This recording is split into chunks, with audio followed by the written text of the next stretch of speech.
সালটা 2019-এর অক্টোবর। দেশের ক্রিকেটারদের মনে চাপা নানা কষ্টের কথা বলার কেউ নেই। সবাই সহ্য করছিল ক্রিকেট বোর্ডের নানা অসঙ্গতি। সে সময় সবাইকে নিয়ে সামনে থেকে নেতৃত্ব দিতে দেখা যায় সাকিব আল হাসানকে। জনসম্মুখে জানান ক্রিকেটারদের নানা চাওয়া পাওয়ার কথা। বিসিবিতে ঠিক একই দৃশ্য দেখা গেল অর্ধযুগ পর। এবার নেতৃত্বে জাতীয় দলের সাবেক অধিনায়ক তামিম ইকবাল খান। শুক্রবার বেলা বাড়ার সাথে সাথে ক্রিকেট বোর্ডে ক্রিকেটারদের ভিড়। তামিম ইকবাল, মাহমুদুল্লাহদের সঙ্গে যোগ দেন মুস্তাফিজ, শরীফুল, নাইম, সোহানরা। সকালে একাডেমিতে এক দফা বৈঠক সারেন ক্রিকেটাররা। দুপুরে তামিম ইকবালের নেতৃত্বে ক্রিকেটাররা বৈঠকে বসেন বিসিবির সভাপতি ফারুক আহমেদ ও বোর্ডের দুই পরিচালকের সঙ্গে। ম্যারাথন এই বৈঠকের মূল এজেন্ডা ছিল ক্রিকেটারদের সুরক্ষা নিশ্চিত করা।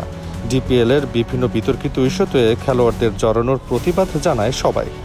আইসিসির এলিট প্যানেলের আম্পায়ার শরফুদ্দৌলা ইবনে শহীদ সৈকতের সাথে তর্কে জড়িয়ে 2 ম্যাচ নিষিদ্ধ হন মোহামেডান অধিনায়ক তাওহিদ হৃদয়। তবে 1 ম্যাচ পরেই ফেরেন মাঠে। এ নিয়ে সৈকত মনিদের চাকরি ছাড়ার খবরে সমালোচনা শুরু হলে বিসিবি জানায় আগামী ম্যাচে আবারও নিষিদ্ধ থাকবেন হৃদয়। বিসিবির এমন সিদ্ধান্ত মানতে পারেন না ক্রিকেটাররা, যদিও পরবর্তীতে হৃদয়ের নিষেধাজ্ঞা তুলে নেয় ক্রিকেট বোর্ড।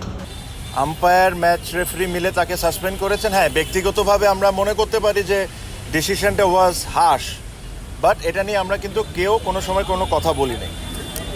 তার কিছুদিন পর দেখলাম যে 2 ম্যাচ থেকে 1 ম্যাচ করা হলো, এটা বিসিবির করেছে। তখনও আমরা কোনো ধরনের কোনো কথা বলি নাই। তখন তৌহিদ হৃদয় একটা ম্যাচ সাসপেন্ড ছিল, না খেলে তারপরে সে 2টা ম্যাচ খেললো।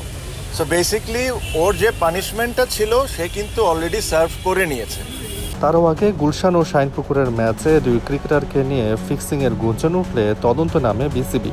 তবে যে প্রক্রিয়ায় তদন্ত করা হয়েছে সেটিরও প্রতিবাদ জানিয়েছেন তামিমরা। কিছুদিন আগে আপনারা দেখেছেন যে গুলশান আর শাইনপুকুরের ম্যাচে কিছু আনপ্লেজেন্ট ঘটনা ঘটেছে। আমরা এই জিনিসটা ক্রিকেট বোর্ডকে ভেরি ক্লিয়ারলি বলেছি যে দেখেন, যদি ওখানে কোনো ধরনের কোনো কারাপশন হয়ে থাকে বা কোনো প্লেয়ার কোনো রং ডুইংসে থাকে, আমরা সবাই চাই এটার শাস্তি হোক, আমরা এটার সাথে 100%। বাট তার মানে এটা না আর কাউকে এটার কোনো অধিকার নাই আপনি ওই 2টা ছেলেকে নিয়ে যায় মিডিয়ার সামনে তাকে দিয়ে অ্যাক্টিং করাবেন।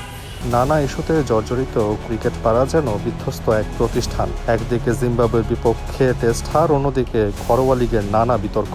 তবে এত কিছুর মধ্যেও স্বস্তির খবর, 3 মাস পর মাঠে ফিরবেন তামিম ইকবাল খান।